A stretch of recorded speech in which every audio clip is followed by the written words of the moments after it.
do do do do do do do do do do do do as the sun begins to rise in the morning and it tends to end of the day, and something of the words and always be heard, and I'll be loving you always. Always. So what y'all know about that Stevie Wonder? It's got chilly out here. Damn, the fall is upon us. I was walking around and checking out the leaves earlier, how they all turned a nice little peach and orange. What's good, everybody? It's your man Rico, the Opinionist. I'm on YouTube, Instagram, what's that? TikTok. Instagram, TikTok, Twitter, Facebook group Rico the Opinionist. And I'm up to 177 subscribers. So I told you if I get up to 200, I'm going to start doing live podcasts so we can talk to each other through StreamYard, of course, about what's going on. Y'all can hear my opinions live and you can actually ask me questions. So if you've been living under a rock, in case you've been living under a rock, Kanye West was just recently, he had his second appearance on, since the last one, on Drink Champs with Noriega and his guests. And, you know, if you have not heard of the show Drink Champs, that's what it is. It's a hip-hop show on YouTube, sponsored by Charlamagne tha God and iHeartMedia and all of that stuff, right? Or Revolt and all of that. And so Kanye was recently back and he was doing his thing. Of course, they talked, and it was a 3-hour interview and he did 2 parts. I think it was third part. All I know it's a very, very good interview. Now, I saw it, today's Monday, so it had to be yesterday morning, Sunday morning, something like that when I saw it. And I loved it. I know, whenever Kanye's speaking, I'm listening. I'm not one of those jaded, led by the crowd kind of persons. I think for myself, because I have my own ears, and I have my own brain. And Kanye is not black people's problem. I keep telling y'all that. But since a lot of us don't think for ourselves, we're going to let Kanye be the problem in the black community or the black race in America. Anyway.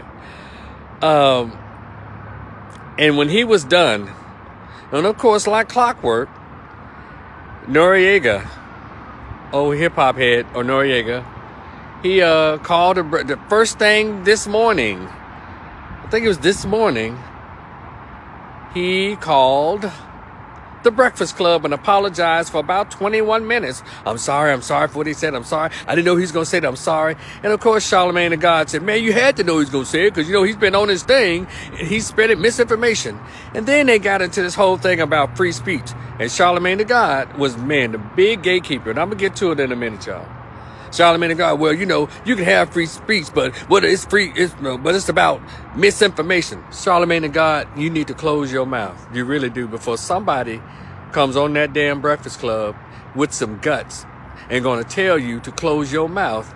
You can't talk about anybody's speech or opinions when you still have when you have charges pending against you, if they're still pending, but you have on your record pleading to a lower case of allegedly sexually assaulting an underage girl at one of your house parties. So shut up, Charlamagne tha God. And you smell women's booty when they get off the seat in your studio. And you bring in fake booties for DJ Envy when he stuck his finger in a fake booty. So Charlamagne tha God, how are you in any position to talk about free speech, morality, or ways to behave when all you do is behave like some kind of sicko, freako, weird-ass little dude on that show? So I didn't take anything Charlamagne tha God was saying, what it sounded like, what he was trying, because Charlamagne sounds like the one who has everybody, he's the one that everyone has to call when they've kind of broken code. Kwame Brown referred to it as the go along, get along gang.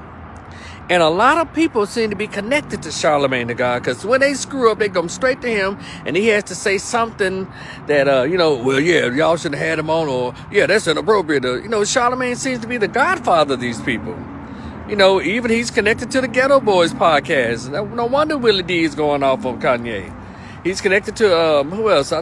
Who else is he connected to? Noriega's show. And it's a few other shows that's on. That's all the Smoke podcasts with Steven Jackson. They're talking about all the gatekeepers in Hollywood and hip hoeing. They have all aligned to attack to attack Kanye. Y'all pay attention, please. Pay attention. They've all aligned to attack Kanye. Y'all know why they aligned to attack Kanye? Because Kanye talked about, you know who? Them Jews. A black rapper or a black person can say anything disparaging or disgusting about the black race. Nigga, nigga, nigga, nigga. But as soon as you say the word Jewish, all of a sudden phone calls are made and niggas get to jumping up and down and running. All of your favorite celebrities that y'all think are so cool and so talented. If you want to know who the actual bootlickers and bought off sons of bitches are, just let a black entertainer say something not even disparaging, but truth-filled about the Jews' control over black athletes, black actors, black R&B singers, black rappers. And all of a sudden, Puff Daddy, the athletes, everybody come after that one person. But none of these people who they never come after, the black rappers who all they talk about is promoting violence and murder against their own race. No one says a word. They sat in there and let Fat Joe debate the word nigga. And now one of them brought up the word spick. Did y'all hear what I just said?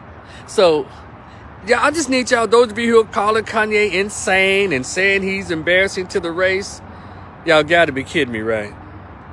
Y'all can't be thinking with sober minds. I think when y'all put these posts up or you make these comments, you've been drinking. You had to be drunk. You have to be drunk. That interview was probably one of the most powerful interviews that a black man can actually say.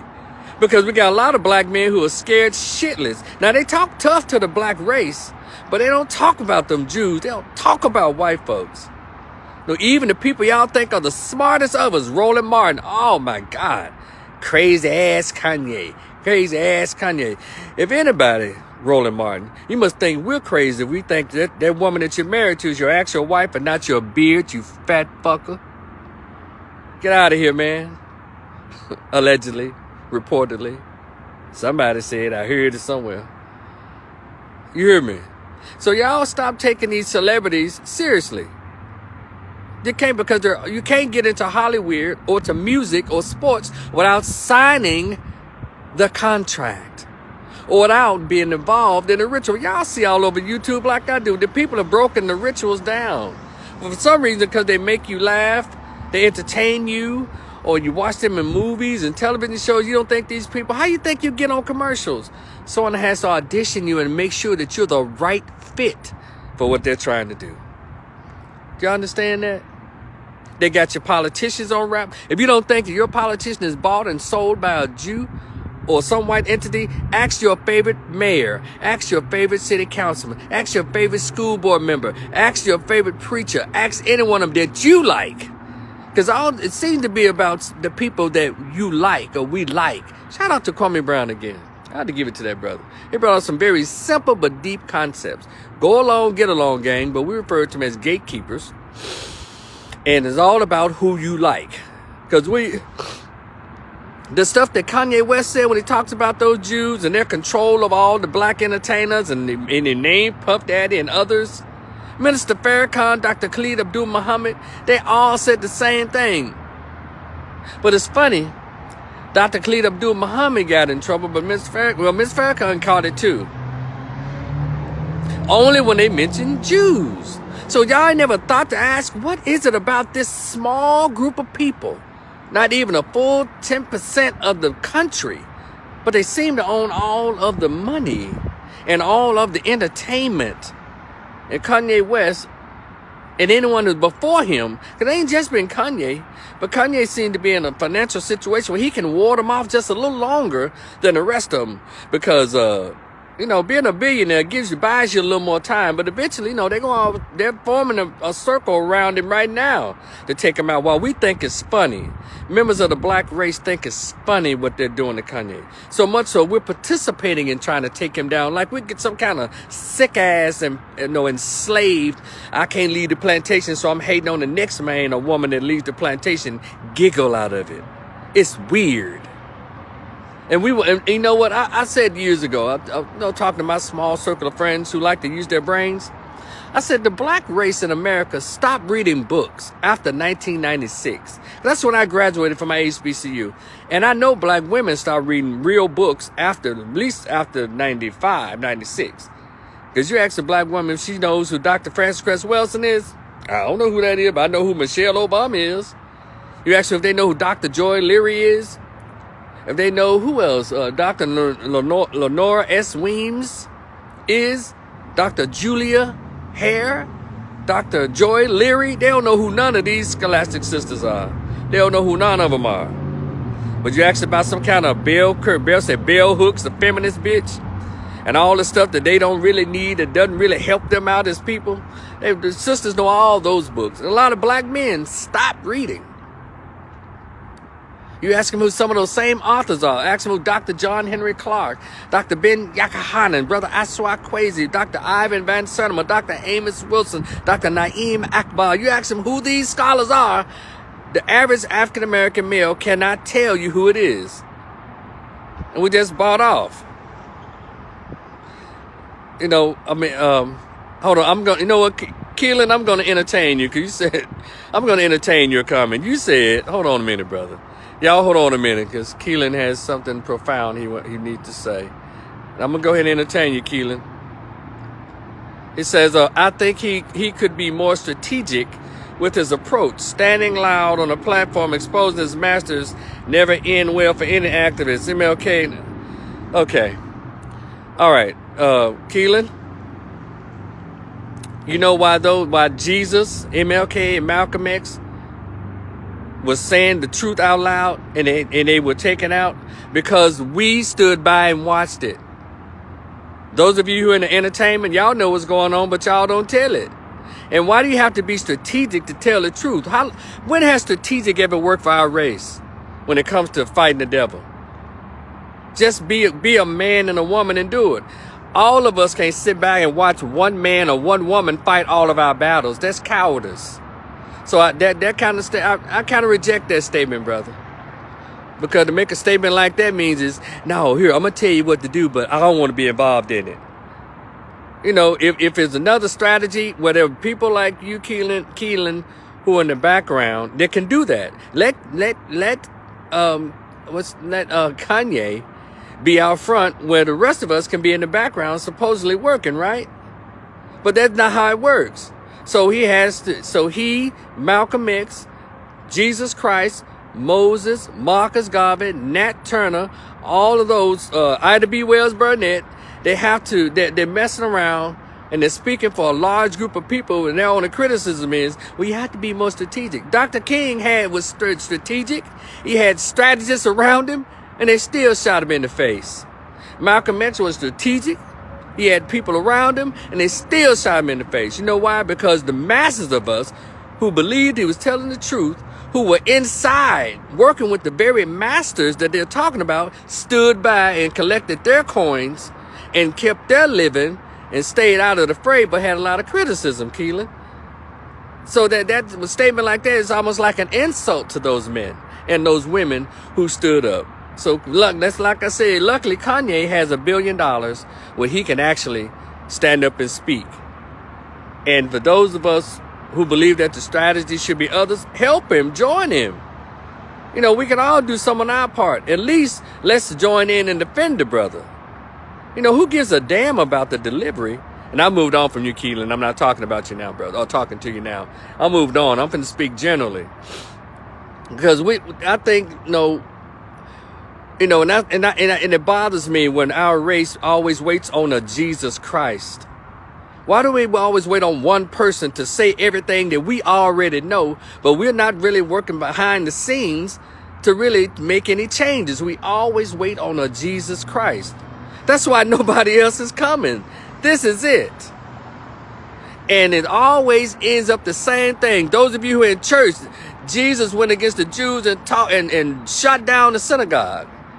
Mark is the same thing. Minister Farrakhan, the same thing. Dr. Khalid Abdul Muhammad, the same thing. They always, the roadblock is when they're talking about them damn Jews. And then all of us get scared. So I don't understand. Do we want to be free on some level? Or do we want to just, well, I'm making it so I do all right. So, well, no, it's about me and my kids. So, do y'all think those men you don't think they had wives and children? You know, I just think it's unfair for us to sit back and watch these people at least open their mouths and then we criticize them. That's bull. And people ought to be ashamed, but they're not, because I guess who wear cowardice like a warm winter coat. Ooh, well, at least I'm warm. Ooh. You know, we need to stop doing our revolutionaries like that. And y'all ever known, or have y'all ever known a revolutionary to be the most literary sounding person, Elizabethan sounding person? No, they come out because there's pain involved. And let me say this, for anybody to say, well, you know, Kanye just talking because he's mad. He mad because some ain't go his way. Well, let me address that. So what? I'm glad he's talking. And so when he's not mad anymore, hold on a second. When he's not mad anymore, allegedly, he's dropped so much game and so much knowledge. I hope that we picked up on it. I hope we use it as strategies of our own and how to navigate our way throughout this thing called the American reality. You know, it doesn't have to be like that for us. But it's like, how the hell y'all think we got here? There are people who had to speak up and speak out. It's funny how we mentioned Malcolm. It's funny how we mentioned MLK. It's funny how we mentioned Mega and all these folks. What you think they was doing in all those forums and those halls? They was speaking up and out. Malcolm X and Dr. King on TV shows speaking up and out. So why in the hell we got a problem with Kanye?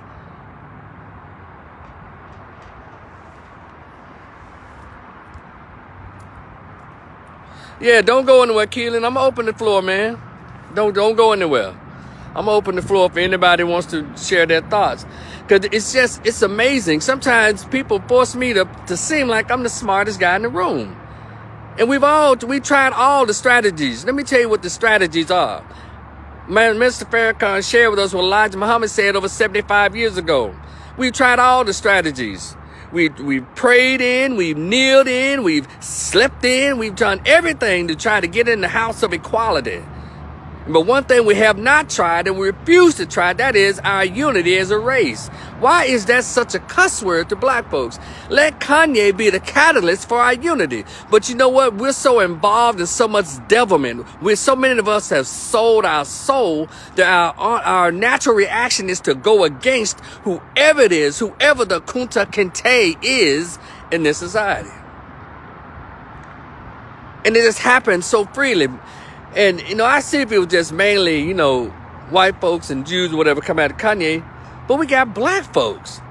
Well, he shouldn't have said that. That's anti-Semitic. And when May Noriega called that next morning because with the very statement he said about Jews and their control over black athletes, black entertainers, he told the truth. Whether he's mad or not, we need to be listening and writing this down.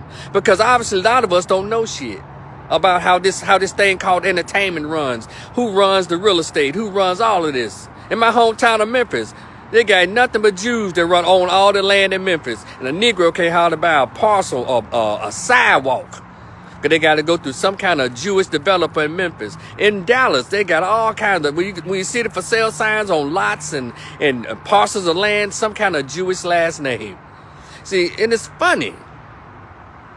And like he said, Kanye said, which has been said by other people forever. People have said this stuff forever. These Jews can't play basketball, but they own all the Negroes who play. Our brains don't open up to that.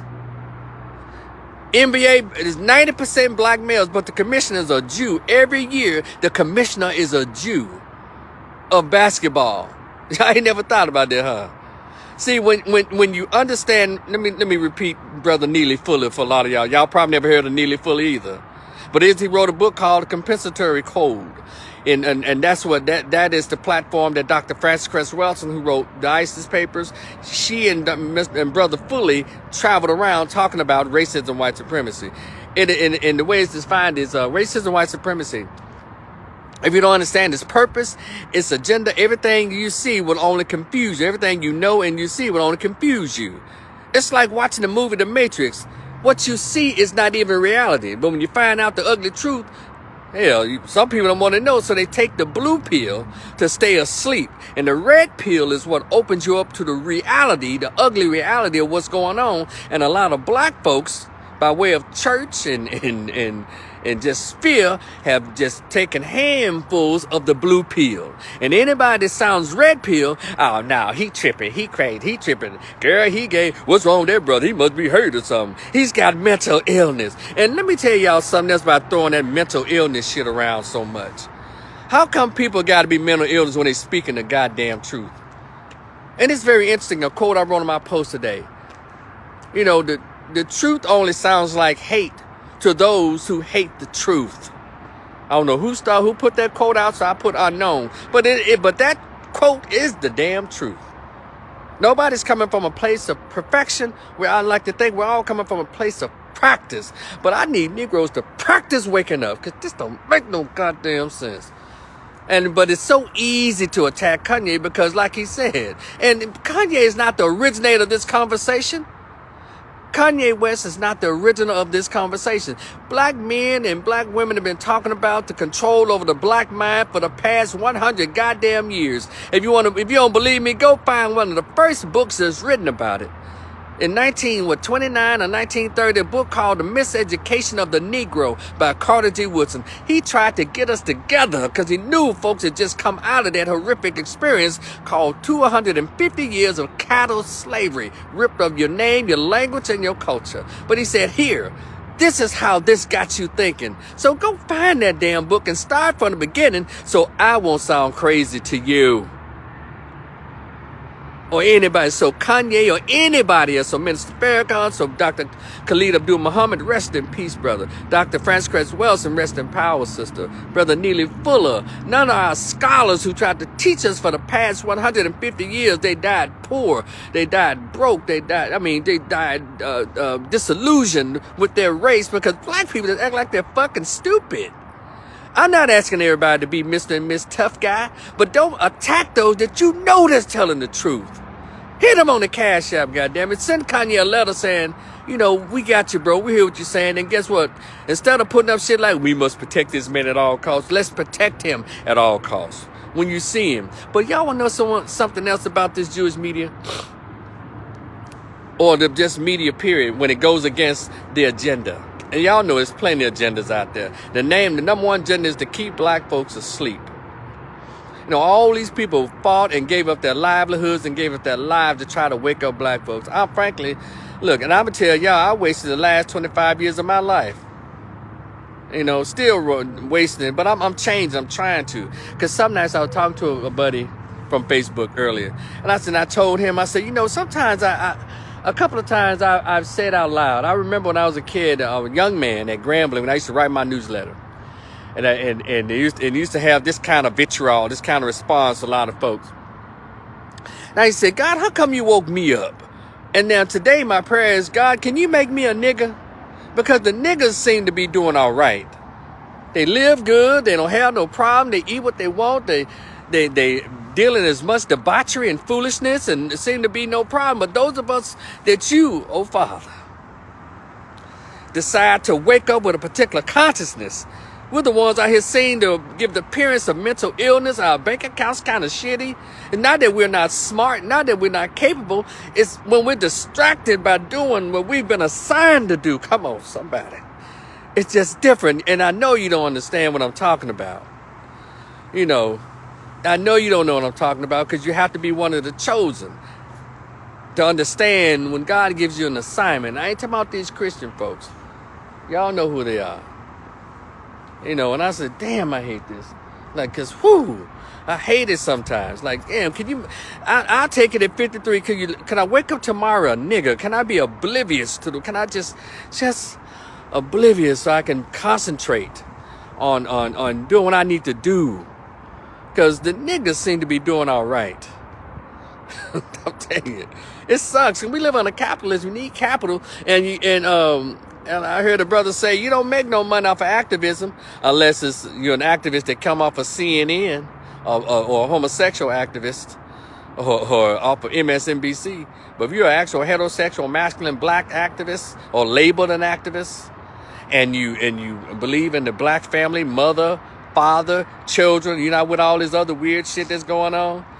You got to really you got to try to keep your head down and make that living like niggas do all the time. And they seem to do all right. Because it's weird. But Cat Williams said something when he shared the story of Dave Chappelle, when he decided to, like, you know what, y'all can have this money at Comedy Central.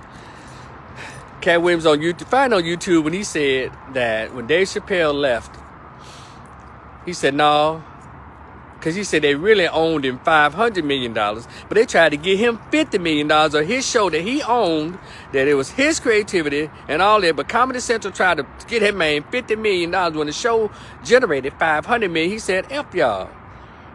And he said that those executives at Comedy Central told him, before you hit the parking lot, we're going to have the news telling the world that you are crazy. The next thing you know, how we was hearing that, oh man, he's crazy. And then they said he went to Africa to smoke crack.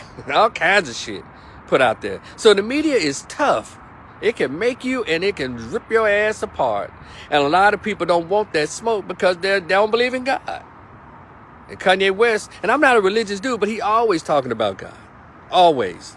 And that right there, to my Christian folks, I'm surprised that didn't trigger you. Oh my God, he's mentioning God, he's doing this. We got folks talking about he's doing it strategically and shit like that. I said, this was weird.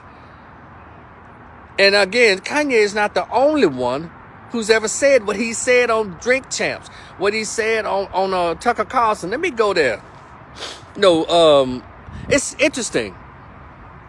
Because now I'm thinking about Kevin Samuels. You know how when Kevin Samuels was speaking all the truth and was making more headway with our people than any other dating coach, even Minister Farrakhan, even John Gaskins, all these so-called Christian or religious or so-called folks, Kevin Samuels was actually bringing black people together. He was. Now, those who hated the truth wanted him gone. But here's the part that was very interesting. Now, here's a man, Kevin Samuels, got really big on the internet. It was a total blackout. And whenever you saw Kevin Samuels, he was on other YouTubers' platforms and a lot of white ones, but never on mainstream. They never put him on mainstream. Y'all hear what I said? Black mainstream. None of your morning show hip-hop, none of the Steve Harveys, none of the D.L. Hugleys, none of TV1s or BETs never had Kevin Samuels on. And so here we are again. There's a total blackout of Kanye West from all black media, except for what's on the internet. Only time Kanye West got shine on mainstream media, it had to be on ABC News. Y'all forgot that Leslie Davis, he did an interview with the black lady, Leslie Davis. But y'all went straight to Fox News because that's how you've been trained, like a Pavlovian dog. Now look up Pavlov's experiment, where when the doorbell rang, the dog salivated or he barked. Well, Trump, Fox News, Negroes are Pavlovian dogs. You start, you said Fox News, they said Trump, niggas just go crazy. And so y'all forgot that Kanye did the same interview with this black woman from ABC News, Leslie Davis. I think that was her name, April Davis or something like that. Yeah, he did that before he went to Tucker Carlson. But see, we're so trained, I don't know, because you're a Democrat or you're just stupid. Well, if it's Fox News, that's the only group of white people we need to be mad at. There's something wrong with the American Negro. I know what it is. You stop reading. Get your books. You want a copy of my book list? Just send it. Hit me on my DMs. I send you a copy of Rico's Black Book List. I'll send it to you because we got to become more intelligent than this. Economically, educationally, and politically. Because we are dead last. Even under illegal immigrants, our race is last. And we around here thinking it's cool. We want him on debating this shit. It's stupid.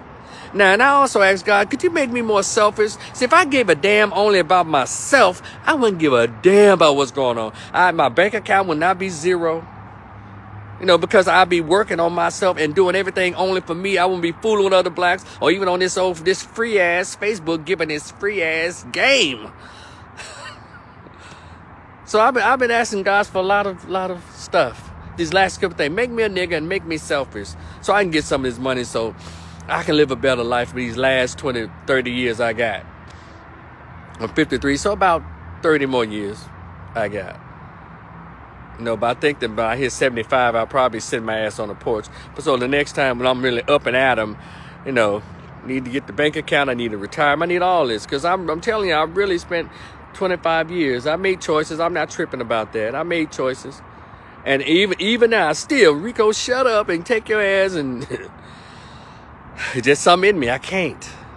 I keep doing it. I said, don't put it on Facebook. Don't do that, brother. Don't speak on this. Don't speak on that. I even created another Facebook page so I can talk about the other side of me. That is the therapeutic and counseling part. But I haven't put any work because this stuff here is the one that seemed to, Because we've already been trained. We don't care about that shit. All we care about is drama. Anything that's drama. And also it has to be a celebrity to kick off a lot of things. For a lot of us. And let me tell y'all something about how deep this thing is. T.D. Jakes, another part of the system. But T.D. Jakes recently broke the code. He actually spoke the truth to one of America's or this government or the system's protected class, that is black women.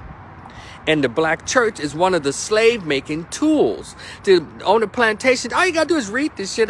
Don't take it from me. Go read it. The slave plantation, one of the slave-making tools was church and religion. So that's why you have these mega preachers, because as long as they don't ever talk about freedom and talk about the truth about what's going on, they'll be fine. Robert said, we think celebrity is the only one that actually has a voice. That's right, Robert. It is. If you're not a celebrity, if you're not already rich, hell, poor black folks don't want to hear what you got to say. So I need to get my wealth. I need to get wealth, and I need to get that so I can actually lead my people to the water and then tell them, this is how you drink right here. And so, T.D. Jakes, y'all weren't even paying attention. See, racism, white supremacy. If you don't know his purpose, his agenda, everything else you see would only confuse you. Shout out to Neely Fuller, Dr. Francis Cress Wilson. All this time, the Negro preacher, he is under the guise of, he's part of the gatekeepers. He's being paid. Just like on the plantation, one of the only two free people who was able to walk around on the plantation, throughout the plantation, was the black female. I learned that she was not even shackled most of the time. It was the black male that had the boot on his neck all day long. Yeah, she worked in the field, but she still had free reign on the plantation. Number two, the Negro preacher. Today, the Negro preacher has free reign to walk around and don't even hardly get questioned unless he goes too far. And so T.D. Jakes went too far, and he broke the code with one of the white supremacists protected class. That is today's modern, independent, so strong black female. Because the black female, hold on a minute.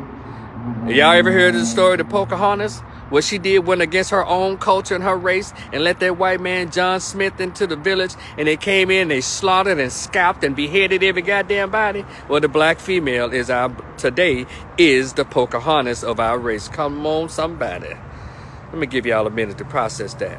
So, what he did was he told black women, I think the spirit of Kevin Samuels got in T.D. Jakes' body that morning. He said, what y'all are doing. He had a whole speech, but just like Kanye West, he said one line and got his ass completely canceled and silenced.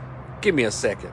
He said, ladies, what is going, y'all so strong and independent, y'all are breeding masculine women. Women are, oh shit. Y'all are bringing and raising up masculine women. Meaning he was saying, they don't want no husband, they don't want no man. And next thing the next week or next Sunday, somebody put out pictures that his church was half empty. And guess what? This past week, he passed his church over to his daughter. Y'all don't think this shit real? Are y'all insane? This shit is real. And you ain't gonna hear nothing else from TD Jakes. Because he's fucking up the business. He broke the code. And guess what? The first thing his wife did to get on everybody's good graces, guess what she did? And his daughter, and she has a first man. Oh, they call her husband. But her first man, the first thing they want to talk about is what I think people make fun of and make light of. What's up, Kareem?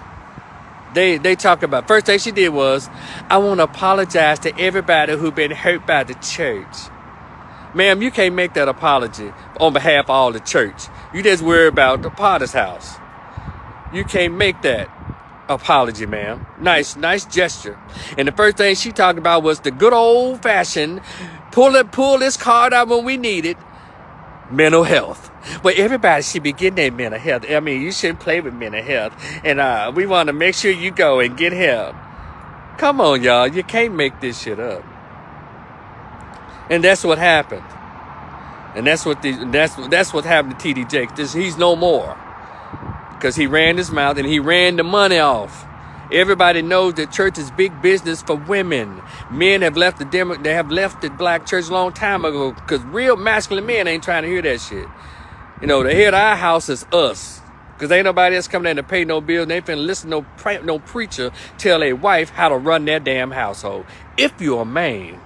I ain't say man or man, because if you grew up like I did, they were considered men. They was a man at home. A man that fixed on your car. A man. You hear me? So yeah, TD Jakes is out of there. He almost messed the family business up, or the family hustle. Robert Lee says also that is the reason why the daughter is taking over the ministry, because he ran his mouth. That's right. They had a conversation. They had a meeting, and next thing you know, they had to have something, a little ceremony to pass the mic over to her, because they know she gonna keep the feminist foolishness going and keep the rest of those women in the church single, but with their purses wide open. Like I said, we stopped reading a long time ago. And that's what's going on. So let me say this, because I can defend Kanye West all day long, and I will, because I know he's telling the truth. Kareem, go watch Drink Champs. Go watch Drink Champs. But I think they probably took the original version off, because the Drink Champs show on YouTube, I have to give it to him. Shout out to Noriega. Shout out to the Drink Champs. Before Noriega called it up and apologized and trying to save his ass because Kanye made the comments about the Jewish people. They let the whole interview run unedited. They edited some, but boy, they didn't edit enough because it was juicy. It was good. And so he just did the right thing. But I want to say this part right here, because y'all know I will defend Kanye, and I'm going to continue to defend him every time he comes out. And he can go back into a cocoon. He cannot be mad anymore. But when he's mad, let me tell y'all this. Y'all ever heard the statement? We all said it. If you want to know how someone feels about you or what they think about you, make them mad. I know y'all have heard that before. So obviously, they must have made Kanye mad, and he's telling it. And this one you're supposed to be listening. If you want to hear how someone really feels about you, they tell the truth when they're mad. Got it? Regardless of how you're getting the truth, just get it. Just like how people hating on Deion Sanders. Yeah, Deion Sanders bring a lot of attention, a lot of light, a lot of game to HBCUs. And people are mad. Well, it's just for Deion. Oh, that's just for Deion and Jackson State. No, it's for everybody. No matter how we getting it, get it. Because in about 3-4 years, he just might be gone. But get it while he's giving it. Smart people do that. You learn. But when somebody got something new to show, you learn it. But one thing I didn't agree with, and I haven't agreed with anybody who takes this route. And again, shout out to Noriega and the Drink Champs, because they let it roll. They did a good job before. Because if y'all go and try to find the 3-hour interview now, they probably chopped that thing up with George Washington's axe. He's talking about chopping down a cherry tree. They probably edited and cut that thing up. You ain't gonna hear nothing on there telling the truth. So, but with the comment that he made about the George Floyd thing, that George Floyd thing is very sensitive to me. And Candace Owens, it's Candace Owens. I agree with a lot of things she says, and guess what? That's some things I don't agree with her. But I'd rather be in a room having a conversation with Candace Owens than a Michelle Obama, than a Oprah. Anyway, Candace Owens spits more game for our race, for black folks, for black people, period, than any of these women that y'all like. Trust me. In my opinion. If there's a panel discussion about what's going on with the black family or families or American stuff and feminists and all that, Candace Owens would be the person that I bring. Hell, should I decide to get another girlfriend in the future, I want her to look like Candace Owens, look cute stuff. Look like Candace Owens or Kelly Rowland. Y'all know I like the particular ones. And I think I want her to be conservative. But not right-wing conservative foolishness, but conservative. And I want her to be, she can be a little Republican. I'd rather for her to be an independent conservative. Pretty much like me. I'm independent, but I have some conservative views. Not conservative like, like the right wing, Mitch McConnell and all that kind of shit. Leslie Graham bullshit. Larry Elder's crap. Larry Elder's has some good days too, but he just goes too far. We got a lot of these black folks who are conservative. They're so conservative, they literally ignore their race. I mean, they act like they ain't black no more. So those are the real extreme, sicko, weirdo ass conservatives. I am independent and politically, but conservative in my views because that's how our ancestors were. We believed in doing for ourselves. No, Keelan asked me, did I watch her documentary on George Floyd?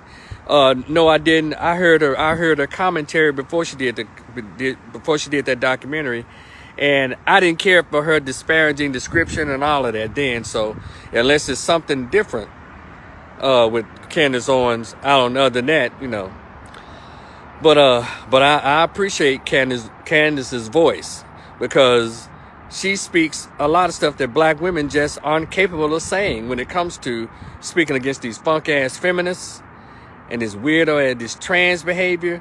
She's jamming. So I appreciate her. But,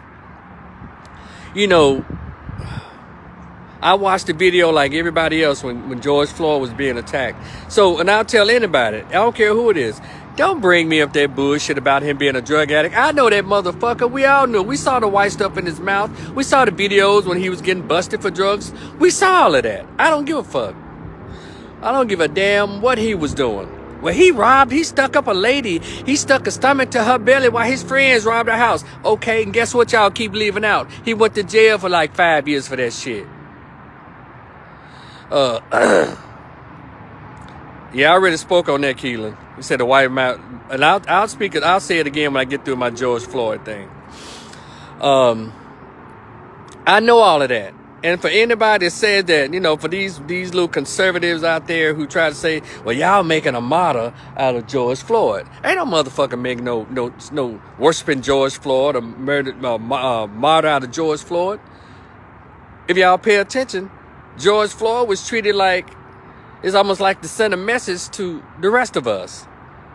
Because now, even in those conservative circles, they would say, well, he was high on heroin when it happened. And they wanted the autopsy to say so bad, he died because of fentanyl. I don't give a fuck what he died of. All I know is what I saw. If he's going to die of fentanyl, let him be found in a trap house. Let him be found in an empty house. Let him be found slumped over on the street in a park somewhere. Just because that he probably would have died anyway from the fentanyl or the heroin, it still gave you no right for two officers to hold him by the back of his calves, and then by the back of his legs, and the other one with the knee on his neck area, which stopped the flow of his air passage. See, that's the part they want to talk about, which probably agitated the effects of the heroin, which pretty much sped up the death process. Did y'all hear what I said? So them motherfuckers should be in jail or fucking killed. All of them need to be in jail for life or electric chair. So it's nothing that Kanye, and I'm gonna tell y'all what Kanye said. Nothing that Candace Owens or any black or white conservative can tell me that'll change my mind about what I saw. And they'll forever be etched in my mind. I don't give a damn what's going on, but he didn't deserve to die like that at all. Because he wasn't doing nothing to nobody. But I think he was used as a sacrificial lamb, just like they would do people who try to escape from the plantation, and one leg tied to this horse, other leg tied to this horse, and they hit both of them on the ass and split the body up. Or they split the belly of a pregnant black woman, let the baby fall out, and stomp on the baby's head into the ground. I think it was some shit like that. Because that was overkill, no pun intended.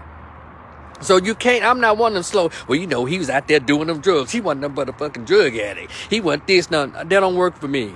Because I'm not stupid. I understand racism and white supremacy. And just because you dirty up his name and dirty up does not change the fact that y'all murdered him, punk. And you can be a conservative, whatever you want to say about it. I don't give a fuck. Because I know people are not worshiping him. There was individuals who decide they want to put up a statue. But all of us didn't agree. The mass of us didn't agree with no statue of George Floyd. But here's the deal, though. For those who want to talk about George Floyd being a drug addict and he robbed his lady, and that's why you can't take people seriously. We look at a dollar bill, a $20 bill, a 50 or 100, and see a bunch of murdering, kidnapping, robbing son of a bitches on the money and statues of these motherfuckers every day. The white folks and everybody that worship every day, but they got to have statues, money, faces on dollar bills, 20s and 50s. Y'all must think I'm extremely stupid. So don't tell me about the black criminal who doesn't deserve even to be remembered, or the so-called black drug addict and all this. But y'all got y'all drug addicts and murderers and lynchers and slave owners and Jim Crow motherfuckers all in statues and money and names of schools and hospitals and every goddamn thing. And so get away from me with that George Floyd conversation. You know, I don't care. He didn't see his kid. I don't give a fuck. I don't care about that. But did y'all hear on Drink Champs what Kanye said? He said they shot him up with fentanyl. Kanye said they shot him up. He might have been high in, but he was full of fentanyl. Because see, the fentanyl, if y'all know the effects of fentanyl, it goes straight here and start cutting off your air passage. And so the dude just kind of laid there and let it happen, though, kept him down. You don't have to hold nobody down like that if you was going to arrest him. That man, even if you saw all the videos, he wasn't really resistant. So you can kill the whole scenario. Oh, he tried to pass off a $20 bill. It still didn't justify holding somebody face down in cement with your knee on his neck or on his fucking head. So you can't, I'm not stupid. I'm not stupid, and I'm not scared of white folks like that. Now, them folks that were standing around there to watch that, they funk ass, some should have been done to them too. So that's my thoughts. Those are my thoughts on the George Floyd. So don't come at me talking about what he did this and he did that. And we live in a country that's full of motherfuckers who did worse than George Floyd. And they're honored in universities. They're honored on TV shows. They got pictures and statues and shit of them everywhere. Don't do that to yourselves, black folks. That's why we need to continue to read and teach your black children to read. There was something else I was about to tell y'all, but that got on my damn nerves. Oh, Keelan asked me about the White Lives t-shirt. Keelan, I couldn't care less about that damn shirt. And wouldn't it be considered apropos? A man that's got a white wife and white children, would he want to think that white lives matter? And some of your favorite entertainers got white husbands and white wives and mixed children by white folks. You don't think they but the white side of their lives matter, or they white family members or in-laws white lives matter? See how slow we are? And that man told Puff Dad, look, man, you fucking up my business. I'm trying to sell t-shirts. We live under capitalism. Everything is for sale. And we can't pick and choose who sells black trauma either. Because the very folks who making money out of black trauma, the entertainment, the very Jews that he talking about. Do you understand? Come on, people. Y'all, come on. So I didn't give a damn about him wearing that. And they said, well, we expect Candace on. I don't care about that. You know, what we need to get into is black life needs to matter to black folks. Now, when we can perfect that and stop being distracted by the bullshit, if we can stop being distracted by the bullshit, it's simple stuff that keeps black people. And I understand why we're so susceptible to being distracted, because we don't want that smoke. We don't want that Jesus smoke. We don't want that Malcolm X smoke. We don't want that Marcus Garvey smoke. We don't want that Ida B. Wells smoke. We want none of that smoke. So we're watching Kanye catch all this smoke, and then a lot of us just saying, well, he's stupid. He mental illness. Why we like to play with mental illness when it's convenient for us? Keenan said, you remember the movie I'm Gonna Get You, Sucker? The pro-black Muslim dude that was preaching but had a white wife and, and white kids. Yes, Keelan, I remember. He said, excuse me, my brother. He said, excuse me, sister. We just scoot over to the side. Or was that, no, that was, he was, no, that was on the side in the movie, drinking your juice while in the hood, that movie. He said, excuse me, sister, can you scoot over so I can see that white Nubian queen? Yeah, Keelan, I'm with all of that. I honor that. But, you know, that's movie and that's poking fun in the so-called conscious community. They be with the shit like that in real life, yeah. But, you know, we don't say much. So, you know, and so the least we can do is when you hear somebody speaking the truth, don't leave them like that, like we did Jesus. Don't walk off from them like people did, like we did Malcolm X, like we did Dr. King, like we did Nat Turner, like we did everybody who tried to speak up for us as individuals. At least you can do is build a fence around them and support them. Because you know one thing they're going to need is what? Money. Luckily, Kanye West has his own money, but let me tell y'all something y'all ain't pay attention to. When you got a bank that says, we don't want your $1 billion, you know this shit is deep. What bank that you know would turn down $1 billion? But I think he said he had $140 million. But still, what bank? I mean, they got so much money that they can turn away $140 million like it ain't shit. That's how that is.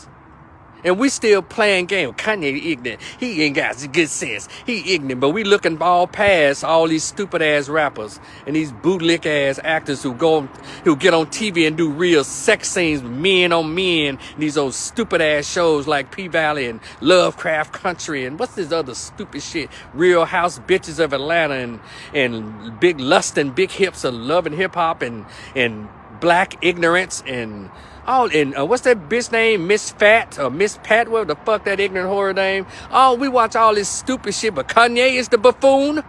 Kanye is the clown? Are y'all kidding me? Kanye is the clown. We got all these stupid motherfuckers rapping and playing these old nasty ass movies and these old dumb ass TV shows, but Kanye is the clown. You can't be that damn simple.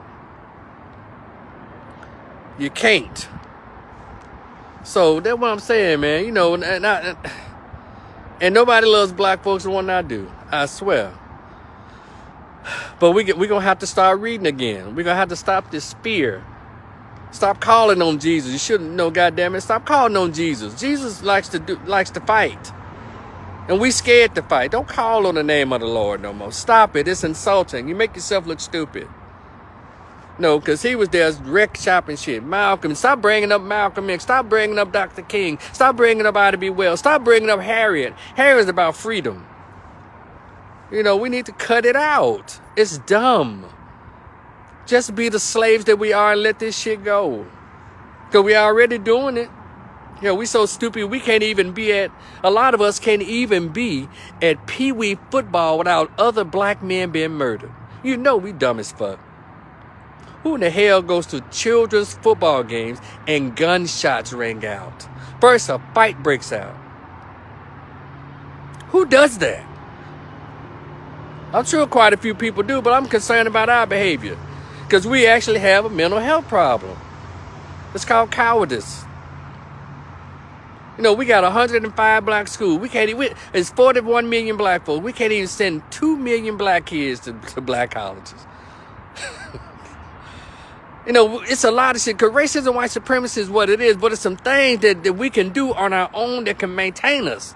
And please spare me about the Rosewood. Spare me about the Black Wall Street. Every time we build it, try to take it on. Well, what Make them tear it down this time. Do it.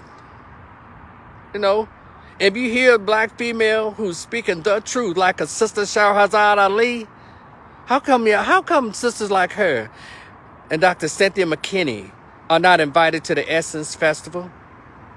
And when Dr. Frances Cress Welsing was alive, they never had. How come they don't die and they don't ever have or feature black women like Sister Shahrazad Ali and Dr. Ava Muhammad? All I know for sure, Sister Shahrazad Ali. How come in these black women spaces they don't have black women like that attract thousands of black women and get all these major corporate sponsorships, but they don't have black women who speak truth? I can tell y'all. Who wants to know the reason why? Just throw a thumb up. I'll tell you in a split second. I only need to see a couple of thumbs. Ain't nothing but a few people in here.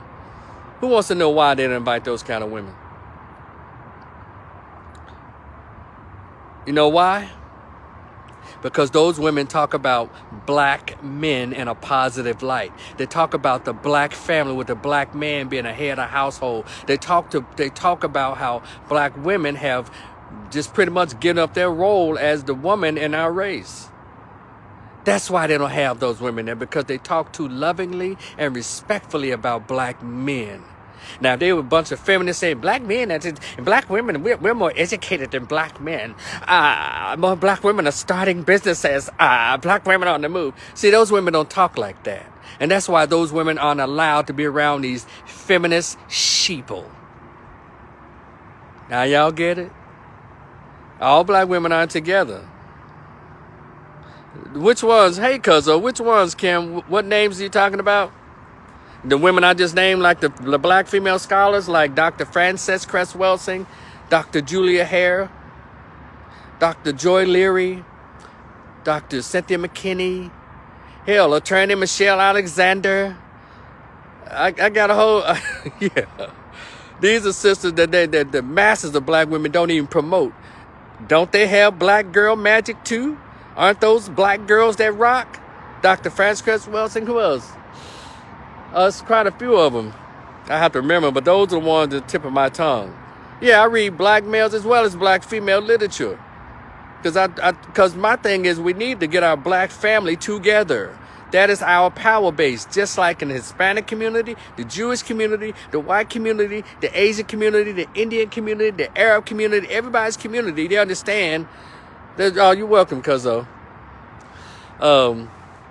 Their black family is our power base. Shout out to Elijah Muhammad always talking about that. You know, black unity. I know that sounds like a very simplistic and almost futile suggestion, but hell, what we gonna do? What we gonna do, y'all? But yeah, I didn't agree with that part with Kanye. But other than that, Kanye is king. And we need more black celebrities to come out and speak like that. Maybe more of us will be inspired to do what we need to do in these neighborhoods that we call black ghettos. Because y'all know the largest concentration of actual black people are in these lower income and inner cities across America. From Memphis to Chicago to parts of St. Louis to Miami. But whenever there's an inner city, that's where black people are. And we need to get back there and we need to gather our people. I'm not saying doing alone. Get a group together. Bring and demand that the politicians that y'all love, demand that they put money into your community. Don't bring gentrification. Bring dollars. And bring the same thing y'all do for the suburbs. Bring those same programs, the same stores, the same everything. And I don't want to hear that shit. Well, you know, the crime is so heavy. In those neighborhoods. That's why those businesses don't come to those neighborhoods. Well, I guess so, goddammit. You keep putting guns and crack and heroin and meth in the black neighborhoods. See, let's go to your suburb or where you go, wherever you live. Go see what in 6 months to a year what your neighborhood would be like if they put heroin and fentanyl and meth and crack in your so-called suburbs, and see what they look like in 6 months to a year. But you know what happened? Y'all ain't paying attention. When the heroin started and the fentanyl started tearing up the white neighborhoods, all of a sudden it became a national emergency. They having workshops. They finding money from the states and the federal levels. We need to fight this fentanyl because so many families have been destroyed by this fentanyl. But the remedy for cracks splitting up the black family was prison sentences. But Kanye is the one who's the problem, right? But anyway, y'all, I ain't gonna hold y'all all night. I just wanted to just share that. And but if anybody want to get on and share your thoughts, Keelan, if you're still there, man, go and hit that red button. I got a few minutes for anybody who'd like to share their thoughts with me, because what I do is I just share my little thoughts. And by the way, y'all, I'm on Facebook group, Instagram, Twitter, TikTok, and I still have my book for sale, Rico. It's called The Greatest Pain Ever Felt: Conversation with an Absent Biological Father Who Never Wanted to Be Found.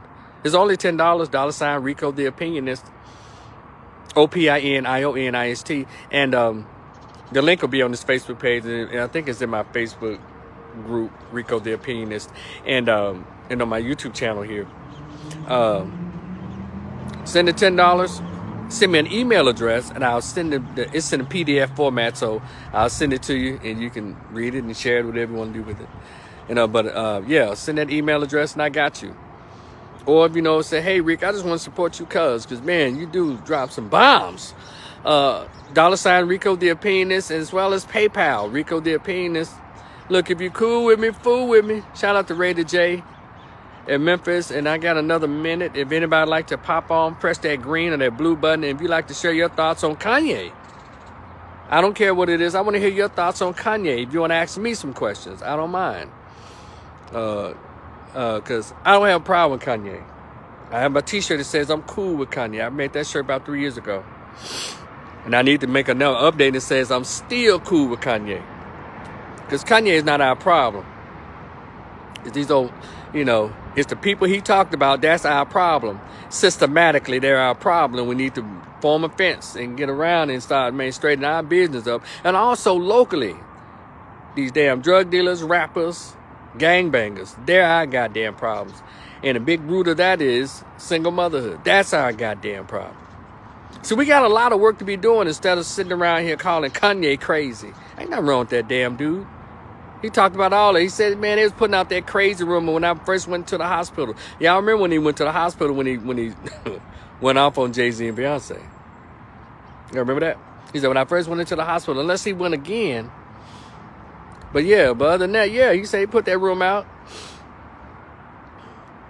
Then he talked about his father, how his mother kept him from his father. Oh, he dropped a lot of jewels. He dropped a lot of jewels on that Tucker Carlson interview. And I don't know why people don't want to watch it. And all these black media folks who will not invite him on. Roland Martin. Roland Martin is such a hater. He is such a hater. And do I take what the white folks at Fox News say with a grain of salt? Hell no. All I'm looking at is who is going to allow him to really share his thoughts. So far is the white platforms. And I understand when a lot of folks are like, shit, I don't want to sing no R&B. I'm finna sing pop. Because pop music gets you to the mainstream artist and you get paid. You mess around and to sing R&B and rap today, if you're not a nigga, if you're not a slut or tattooed up damn fool, black folks ain't gonna fool with you.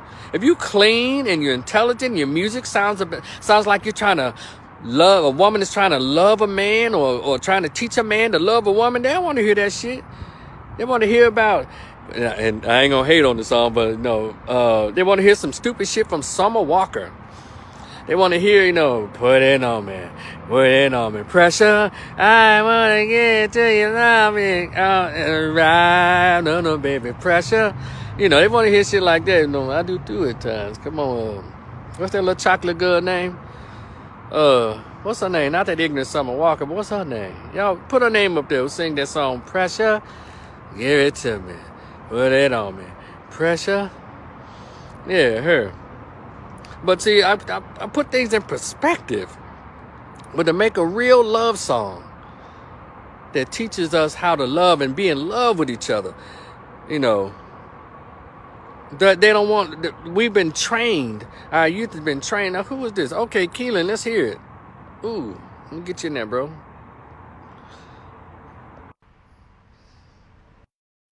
Man, got a few minutes. Don't forget, y'all, buy the book. It's still there.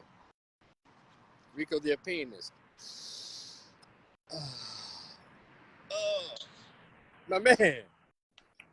My brother. How you doing, dude? I be seeing your little picture, your little flex pictures and shit on Facebook. I'm in the gym right now. I said now I have a guide. I have something I can go by. I have someone I can aspire to. And you gonna see me. I'm gonna put a picture on Facebook, me on a bike with my shirt Hey off. man, hey man, I've been watching you. I've been following you for years, man. Yeah, You yeah. you My you you ex-student. you are definitely one of the pioneers of this shit, man. So I definitely salute to you for that, man. Right on, brother.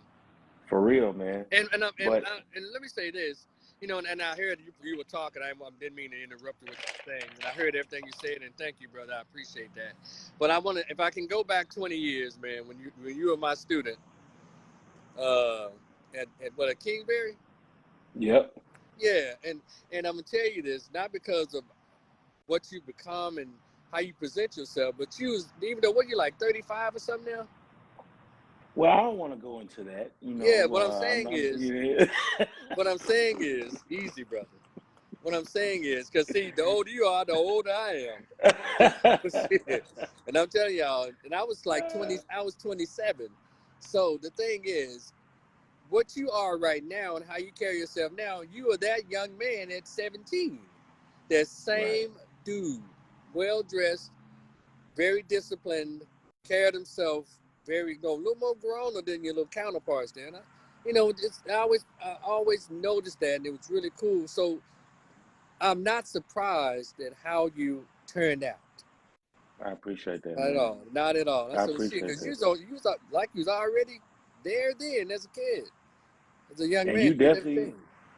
and you definitely had an impact on that, man. I mean, just to just your swag, just everything that was going on in a multicultural school Mm-hmm. like Kingsbury.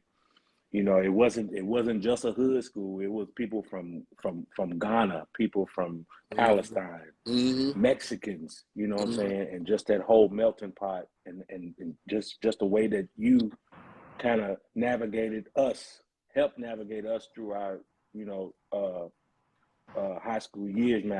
I definitely appreciate that, man. Yeah. And now just to see you, I didn't know you was such a rebel. I didn't know you was such a Those are labels, brother. vocal. Those are labels. I didn't know you was who you were until we connected outside of my high school, outside of everything. And now I'm seeing like, wow, everything that I've been studying for the past 10 years, everything I've been researching, you speaking directly to, you know what I'm saying? So I definitely appreciate that. You know what I mean? But I have to pose a question as far as the Kanye situation, as far as the activist point of view goes. In my understanding, in my research, and what I've seen, as far as anybody who's ever stood up, Martin Luther King, Malcolm X, uh, uh, anybody who's ever stood up vocally on a platform and made this big deal about the powers that be, about the masters that be, about all this stuff that's controlling society, they've been taken down. Mm-hmm. Now, you mentioned a lot of books. You mentioned a lot of books by a lot of greats, black scholars. But I feel like we also should read books like The Art of War, Mm-hmm. uh, you know, 48 Laws of Power, Uh-huh. um, books like that too, Buku because Sabalator. yes, Mm-hmm.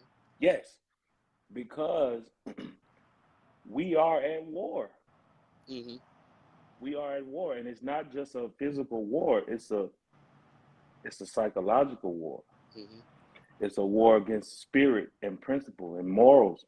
And the reason I made that point earlier about his strategic approach, speaking of Kanye, about how to handle this, is because the powers that be never stood on a platform and said, "Hey, we're going to control you. Hey, we're going to do this to you. We're going to suppress you. And we're going to do this through your music and It just happened uh, uh, covertly. Mm-hmm. You know what I'm saying? Like It was all strategic. So my thing is, why not, since you got the resources now, since you got the money now, why can't we wise up and say, okay, cool. I see what they did to Martin Luther King. I see what they did to Malcolm X. I see what they did to Khalid Muhammad. Let me just do this shit. Let me go do this shit in another way. Let me take another approach. Let me not stand up in the front and say, fuck everybody, excuse my language. Mm. But let me go around and get the people that's important enough to help me craft this change that I'm trying to make without sacrificing myself on a public mass forum to people that don't get it. Because like you said with the Matrix, you still asleep. So if I'm coming to you, I sound like I'm preaching, and you're gonna run back to the Matrix anyway. Mm-hmm. So what's your views on that? Like that was my point as far as like how we approach the revolution. Like, Mm-hmm. you know what I'm saying? I guess I don't want to answer that with a question, but you don't think that strategy has been done over 100 years? There are people who remember when you were young and I was young. They say in order to change the system, you have to become part of the system and get in the system. Well, Yeah. let me give you a quick story about that whole theory that I knew it was BS. I remember when I was at Fraser High School in '86. I was in the 10th grade, and Fraser High School was 48% Caucasian, 51% Caucasian, 48% Black, and maybe 2 or 3 others, right? But the yearbook every year that came out that year, the next year was 97% white. And so I went on and I asked the person who was over the yearbook staff, Miss Sabah, Creole lady, dark hair, dark eyes, gorgeous, and yes, I had a crush on her because her southern accent was out of this world. She ended up marrying some dude from Channel 3 anyway. So back in the day. She said, well, if you don't like the way it's done, we'll get a camera and you can join the yearbook staff. So I did. I had 27 exposures, black and white. Because I told her, I said, well, dog, Donnell liked to be silly in the cafeteria. You know, Tasha likes to goof off in the class. You know all the little captions they used to have? And so I did that. And I turned in 27 exposures of, at least 9% of black kids. Guess how many of my pictures made the yearbook? 3. And I realized, secondly, that's number one, that was BS, that whole little theory for me. And number 2, when I ran for student president, I won, by the way. But the black lady who was over it told me, because of my strategy of, not only did I win, I got crossover votes. So white kids didn't like the white girl, Teresa Ryan. Her daddy was the coach, Coach Ryan, who was my shop teacher. And I was supposed to get in there because I was labeled that label, militant outspoken. So I went in, I had signs that says, vote for me because he gives a D, and I put // and they'll go in and fill in the A&M. Don't be a fart, be smart, vote Rico. Just no money, but using creativity. I won, but after lunch, but the senior lunch or the junior high lunch, it was stripped away from me by this black lady. She said, well, in order for you to be a leader, you have to exemplify leadership in the beginning. So it was stripped away from me. And I said, you know what?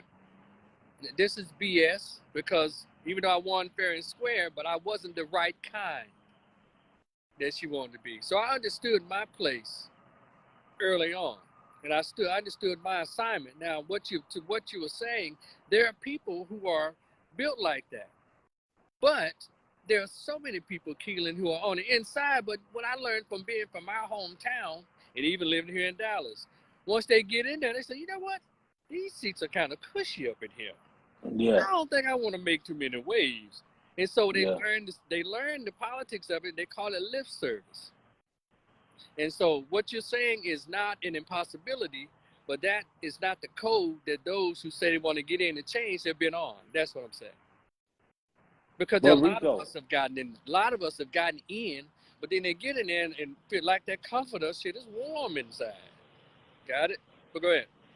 But Rico, well, what I'm saying is, and I definitely agree with you on that. But what I'm saying is, You said that it was a cowardice way if we didn't speak out and stand up on the platform and speak against the masters.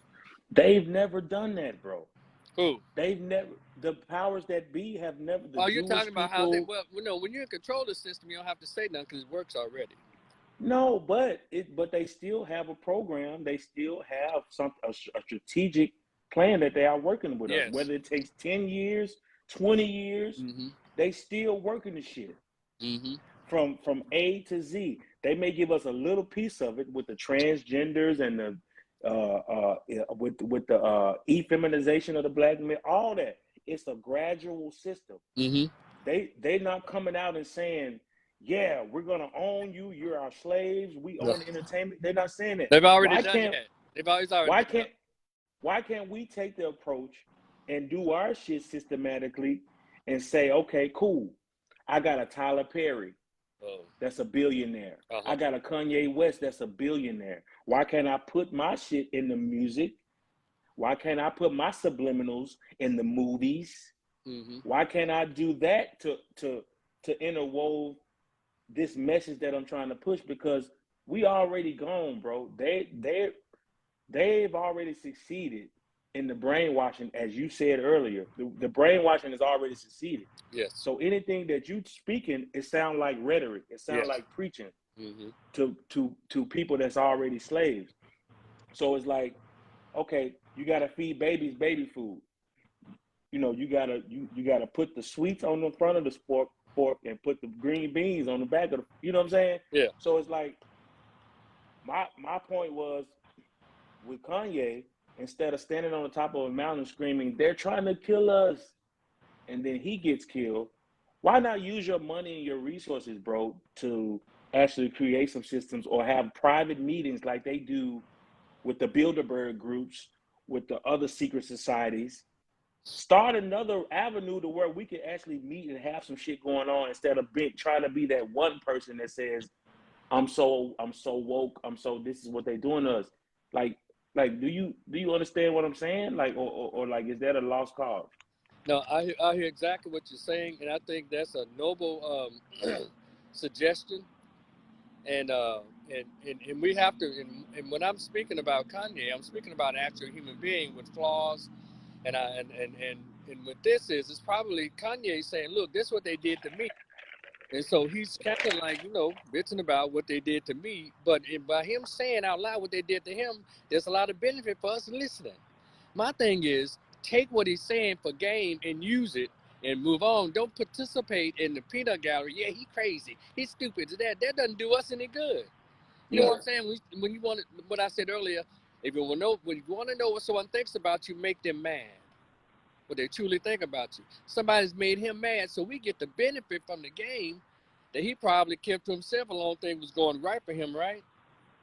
And now he's telling it. Well, let's get it, regardless of how we getting it. So what you're saying, is it possible for us to do that? Of course. But we're like 40 million individuals. You know how many black folks that's got the resources to change the ghetto overnight, over a weekend? They won't do it because to make that kind of money on the white supremacy, you got to be connected to some of them very Jews that Kanye is talking about. On the Memphis, in Dallas. If you want to get big in real estate, you think me, you, and 4 more black dudes going to be able to do that? And without having to run against Rusty Heineman and Loeb and who else on that damn property in Memphis? All of them. The Belches. Belts, Gary Belts. Yep. Yeah. And so, and that's the issue. It's like we have to totally be in our minds. So you know what? We have to think independent, and really independent by any means necessary. But we're so busy trying to say, well, we need to have these allies. We need to have all this, but they have no allies except for those who look like them. But they've recruited us in that system that you talked about. They can't be as successful at it unless a lot of us are participating. Because that system that you mentioned, go in that room, you're going to see some Negroes in there. Oh, yes. They're in the room. We're in the rooms. And so the only thing you can do and I can do is find what's called like-minded people. See, I blah, blah, blah, blah.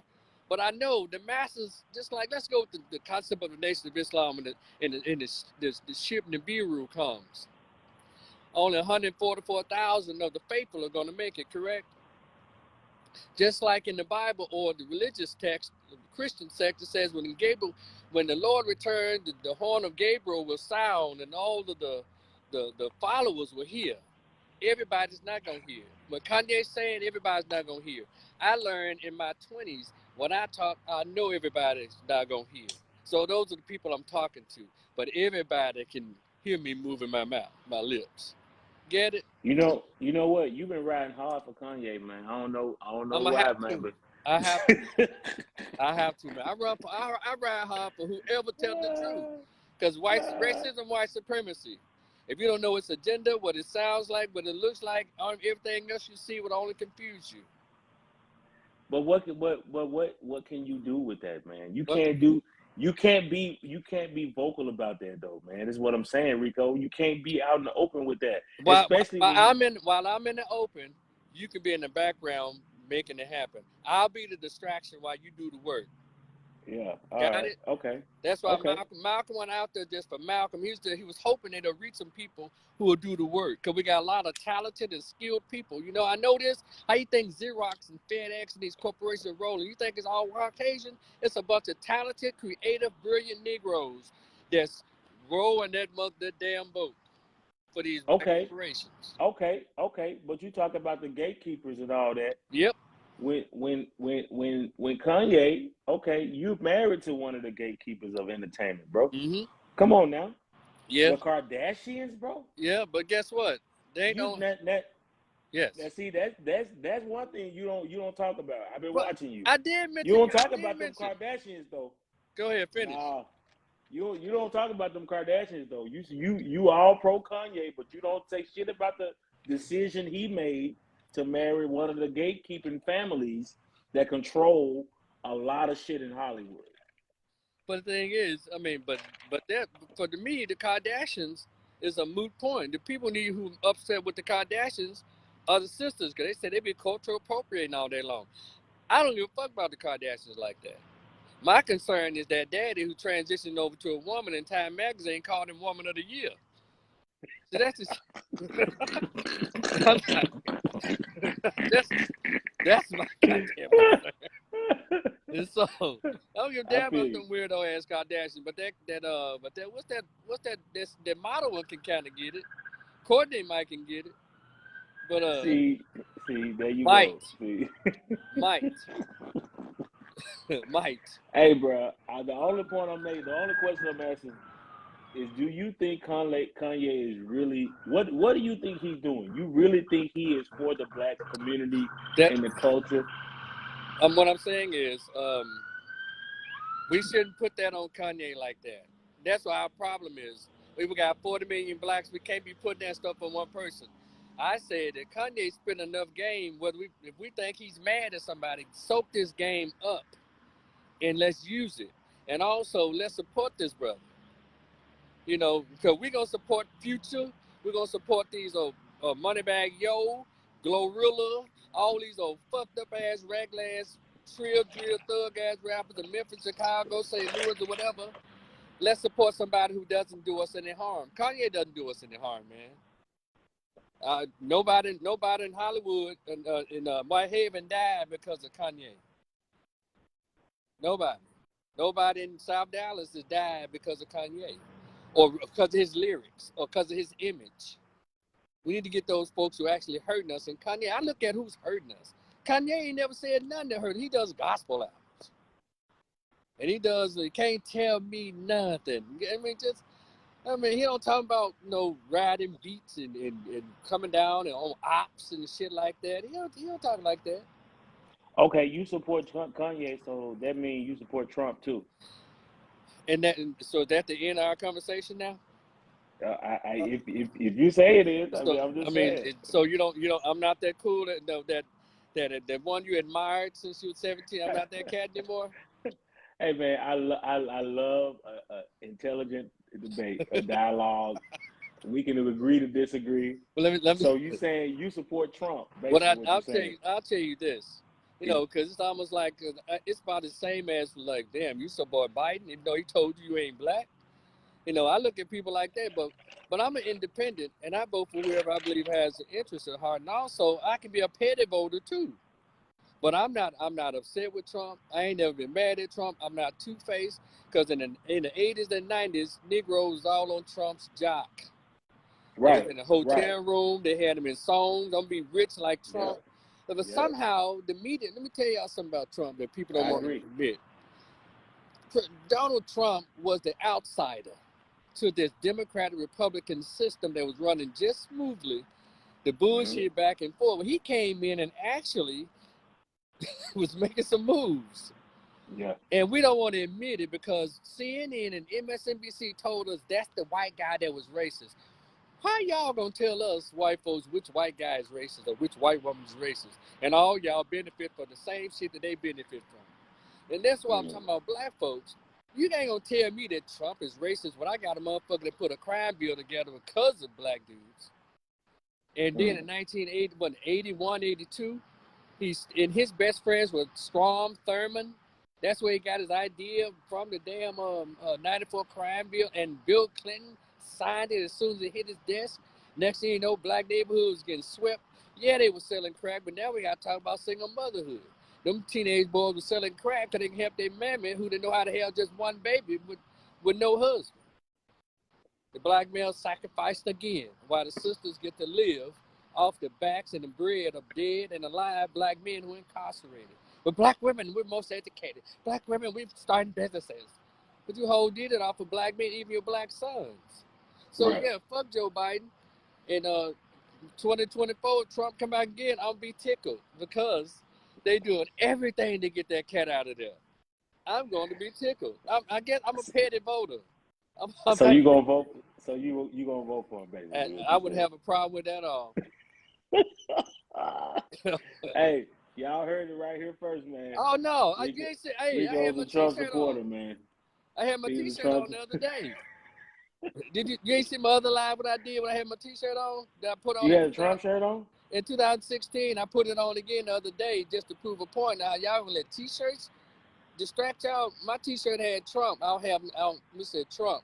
I don't have anything to lose. Let me tell you what I put that shirt on in 2016. I just gone out and voted. And all it was like, hey, I thought we all had the right to vote for who we wanted to. That's what we Right. always said. But then you'll learn that yeah, you can vote for whoever you want to as long as it's a Democrat. I'm not Democrat because I'm black. I'm certainly not Republican because I'm black. I'm not into it because I'm black. But that's how they try to teach us. So I had my shirt on. It got like 8,000 views and 1,500 some comments. All of a sudden, now these are people who I've gone to college with that know me, and people who I thought I knew, and all of a sudden, you gonna die with that cracker. You're Uncle Tom, you're a bootleg, you a sellout, you a this and that. I was all kinds of names.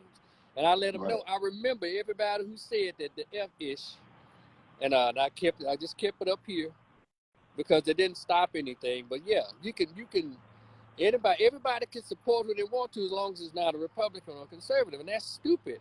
We're stupid when it comes to politics. You're supposed to do what every other group does. You support those who support your interests. Asian people don't hardly vote, but somehow they got an anti-Asian hate crime bill. LGBT is less than 4% of the country's population, but they seem to have everybody scared on their job. Right. Jews are less than 7%. They own everything, but then they tell black folks, you need to go out there and vote. No, we need to do is get this money right. That's what we need to be doing like every other group. So it doesn't matter who you vote for, but if you're going to vote for who you want to, vote for your interest, not because it's some tradition or people die for you to vote. It's just dumb. Democrats don't have anything to tell people except for they try to take your rights away every 4 years. Yeah. Damn. Come up with something else. The Republicans are racist. Go ahead. And of course, a lot of them are bastards. Yeah. So you think Kanye's approach? You think Martin Luther King Jr.'s approach, Malcolm X's approach to change in our black community, waking up black people? You think that approach was the right way that they went about it, and Kanye the way he's going about it versus taking a note from how our oppressors have done it. Now that you've got the billions, now that you've got the money, why, instead of going covertly uh, throughout the system, So you asked the interwoven same into question our again? younger, and yeah, because you didn't answer it. I did. Is it the same? You think that was the right way to go about it? So I think the right way, but the way to go, because I don't think well you put in Kanye, Dr. King, and Malcolm X and all of that. Well, let's separate the two because the context is different.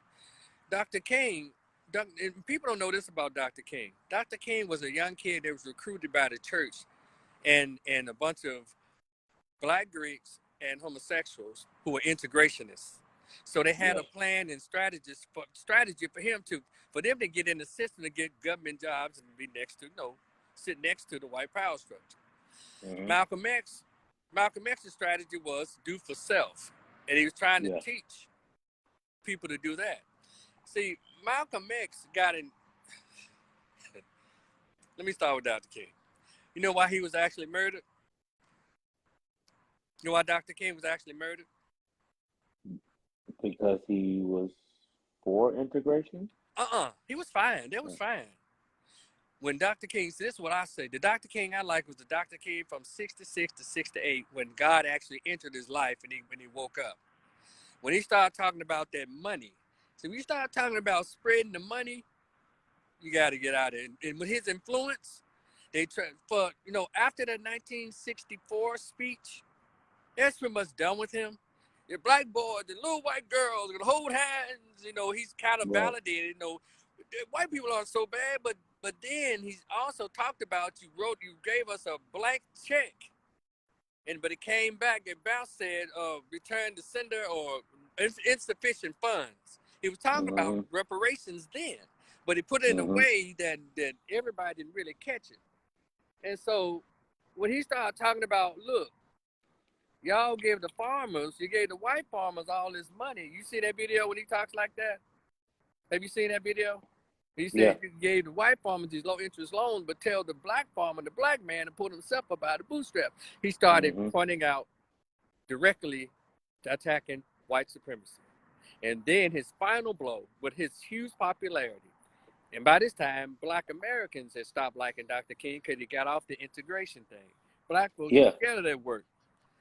And so he was talking about poor people. But poor people is what keep people in power and keep rich feeling good about themselves. So you can't make poor people equal too.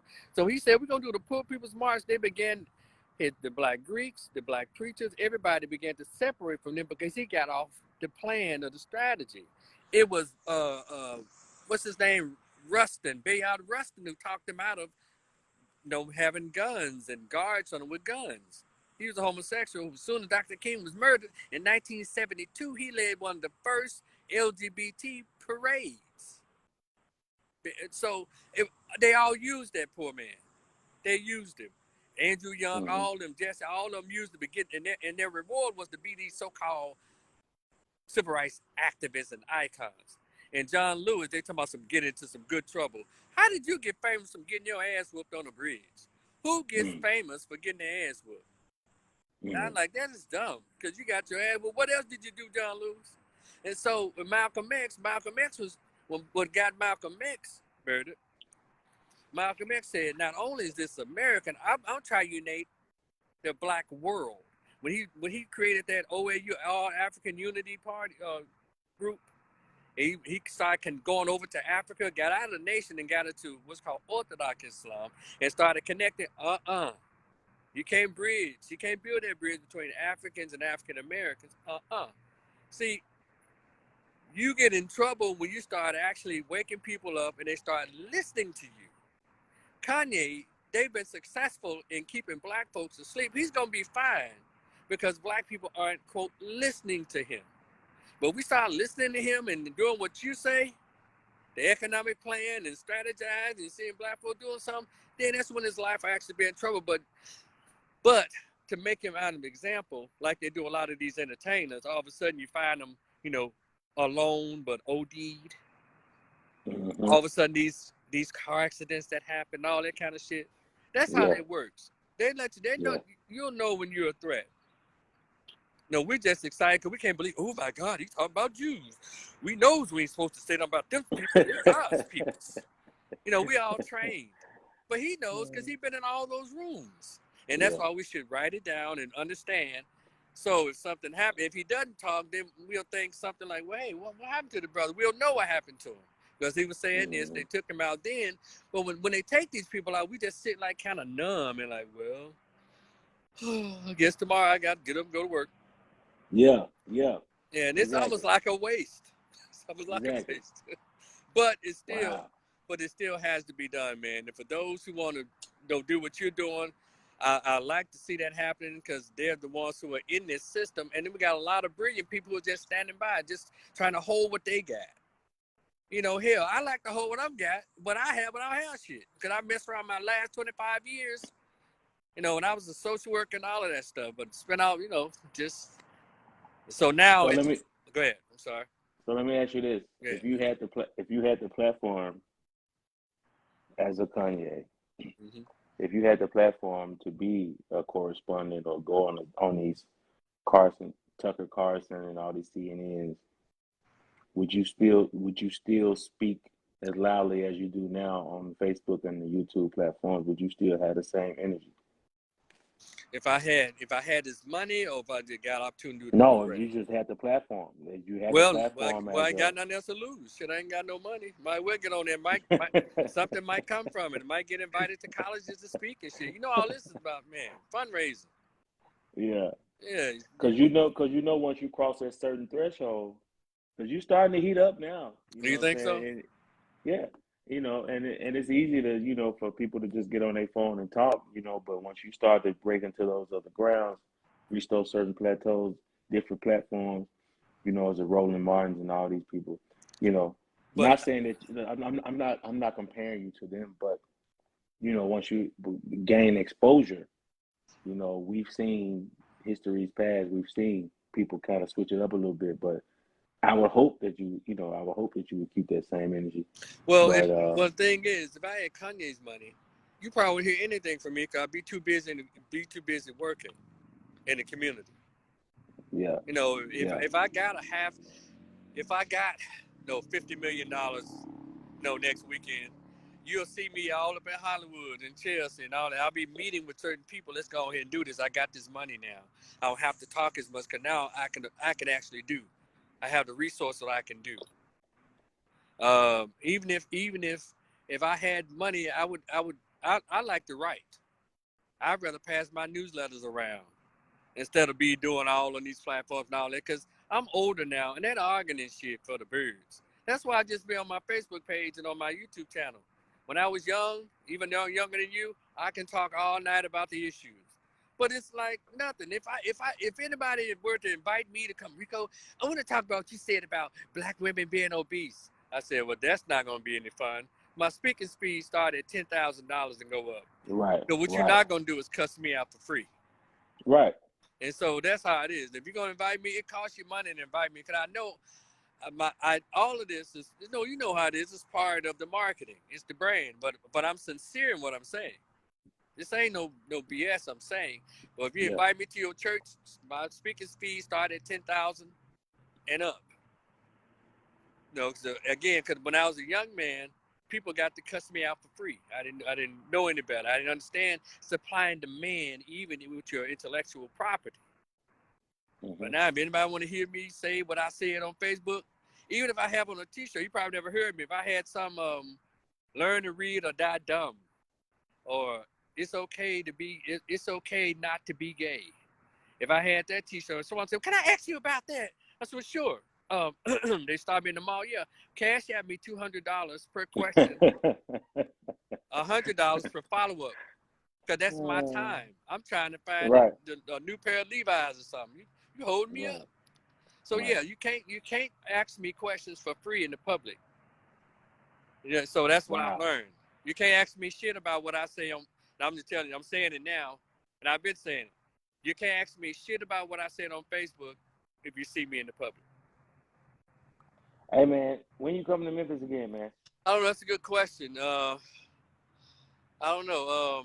Thanksgiving is coming up. Cause I got to come. It's time for me to come out and see my mom. Cause no, we just happened to run into you. Was that me and my sister out there? We ran into you in Kroger. Yeah, grocery store. Yep. Mm-hmm. Yeah, and there was a very rude young woman at that Kroger that day too. I should have wrote a letter Who? to the manager. Which one? At the Kroger we was at, the Midtown. Yeah. Yeah, she looked rude. Some little chick that was in the aisle putting up some canned something, and she was talking on the phone. Not on her, not on her earpiece. This broad had her phone on loudspeaker, Yeah. talking to dude. I'm looking at him. He talking to she said, yeah, you look like you was crying because she said that. Nah, I wasn't just crying and shit, you know what I'm saying? No, it looked like you was crying. So I'm the whole fledged conversation. And so I'm trying to push my basket by her because she was kind of close in the aisle. And I said, excuse me, sweetheart, I'm trying to get through. No, I said, excuse me, sweetheart, let me get my basket through here. You know, just kind of jovial, but saying, she Yeah. said, it's enough room. I said, really? And I looked at this broad. I said, she serious?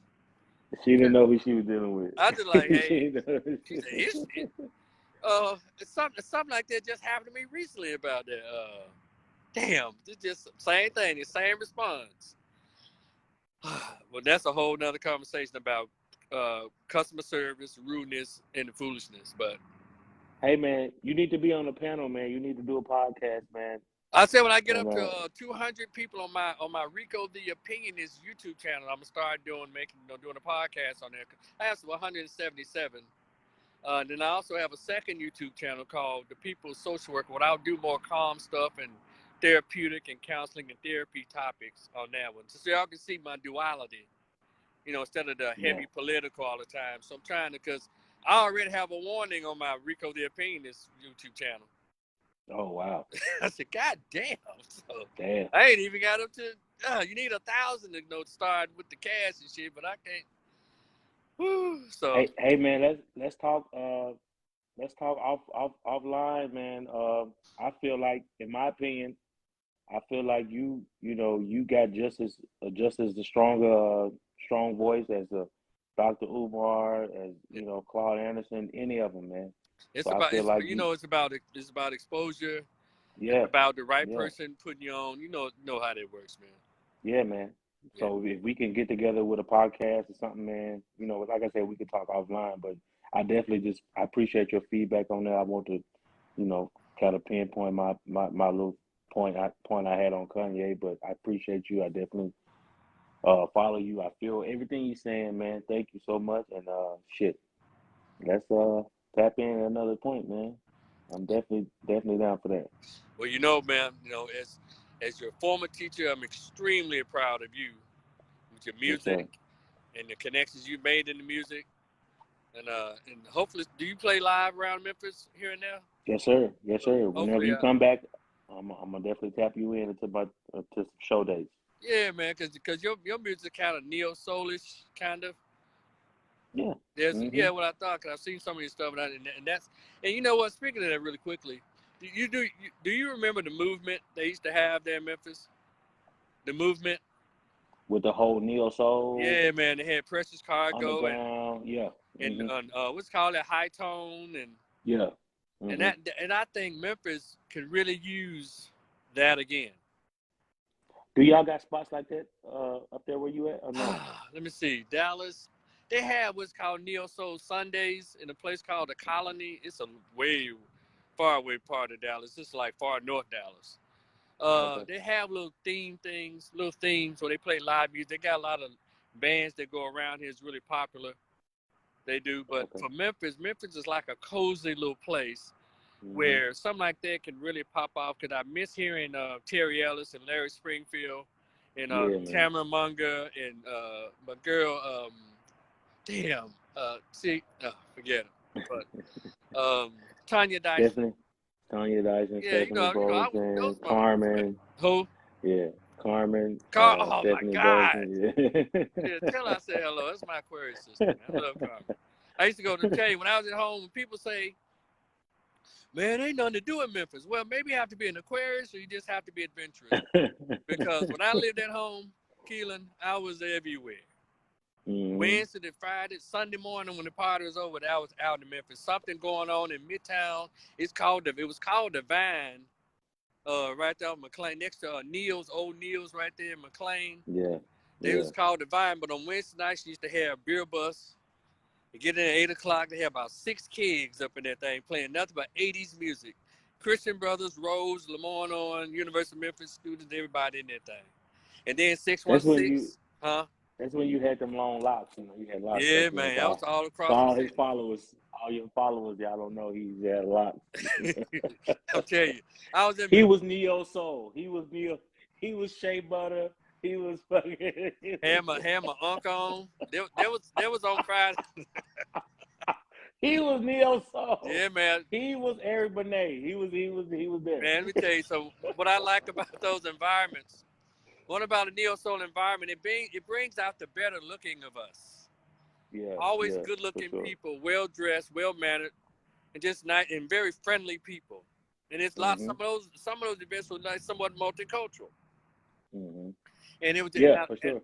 And I missed the coffee shops Memphis used to have. Memphis had quite a few bookstores and coffee shops when I was there in the 90s.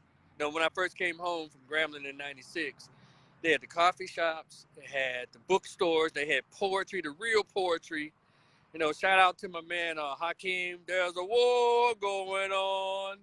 Man, El Hakeem. yeah, yeah. El Hakeem. Yes, yes. right. And them other dudes, they used to say this poems.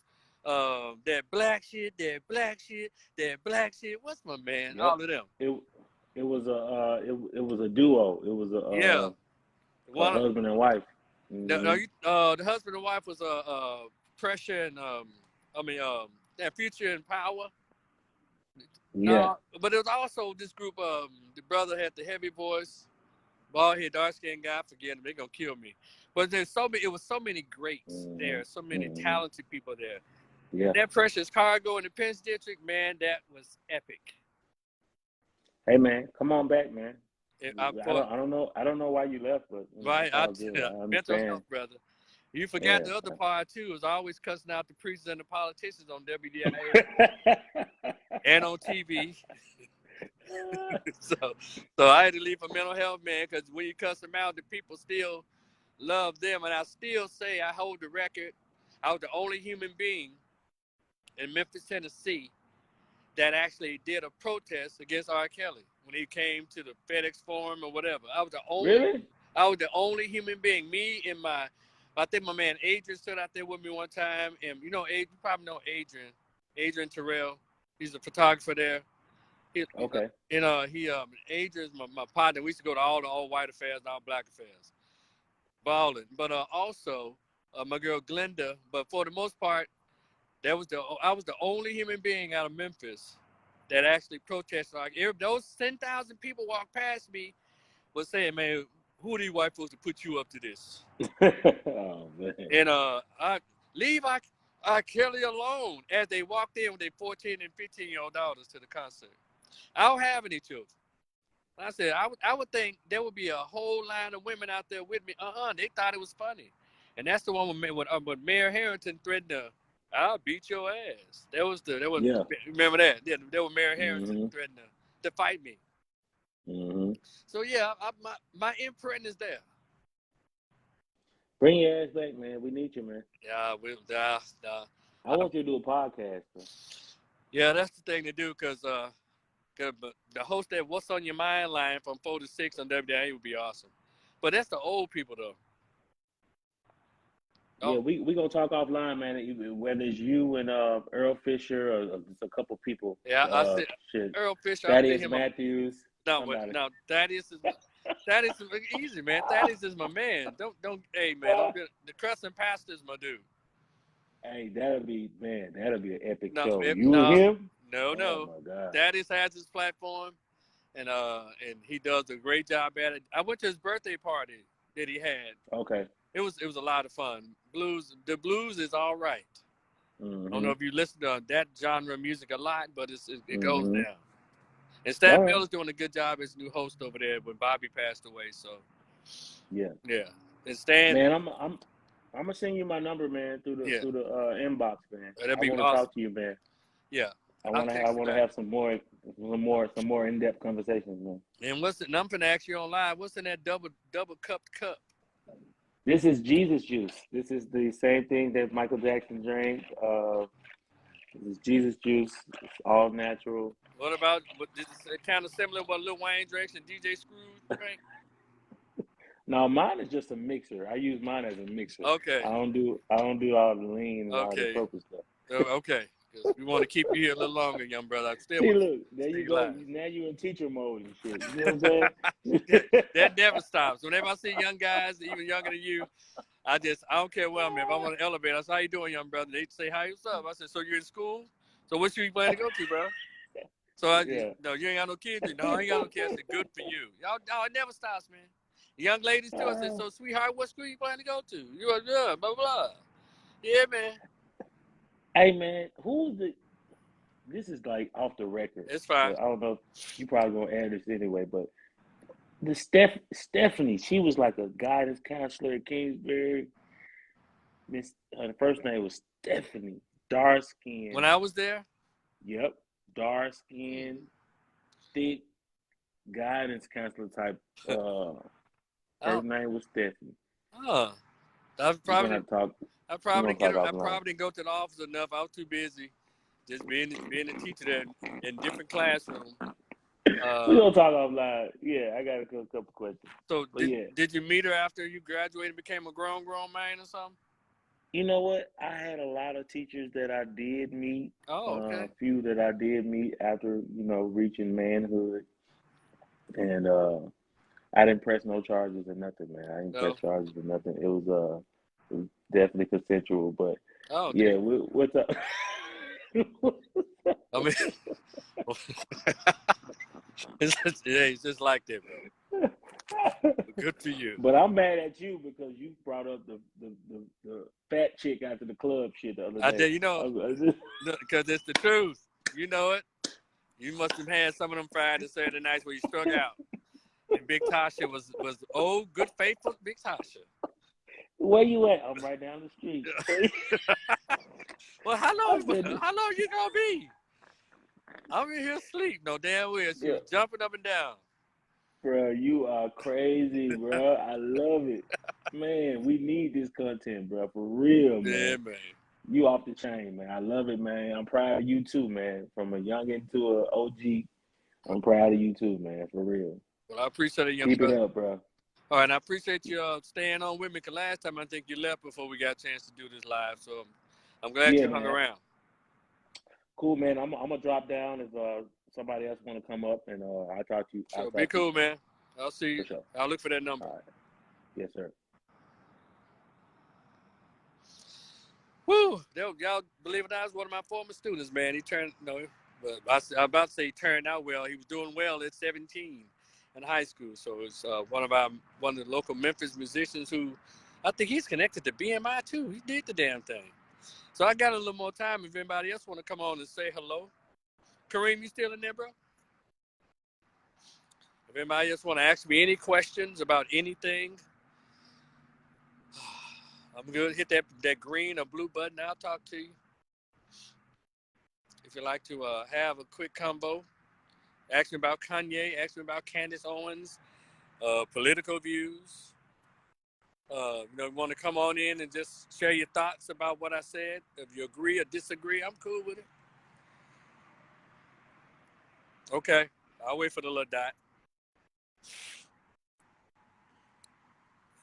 Da da da da da dee dee dee dee da ba ba ba da ba do ba da do do do da ba da da da da da da da ba do ba do ba. I think it's a blue or green dot you're supposed to press. Boo do da da ba ba da. Not to my, so not to my machine. Sorry about that, bro. You want me to try to invite you? Do you need to be invited, or you need to be invited? Let me see. It says no to your machine. What you got? A flip phone from the 80s?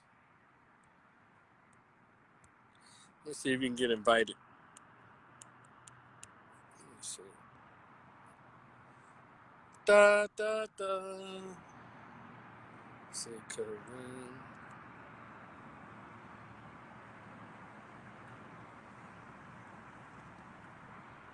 Oh shit. Don't worry about that. Now my display down is so forget that other invite I sent you. You're already in here. It's like an invite to come. Forget the invite. Okay, now damn. All right. Okay. Okay, man. Well, cool. But if you still up, you want to vibe a couple of minutes, you got my number, bro. You can call me as soon as I let the live go. And I'm finna let it go now. All right, well, be cool, y'all. I appreciate y'all for listening, and thank you, Keelan, for coming in and hollering at me. And again, y'all, the book is still for sale. It'll be on this Facebook page, my YouTube channel, and my Rico de Pianist. If you're cool with me, fool with me. I'll talk to y'all again in the future. Y'all be cool. Peace.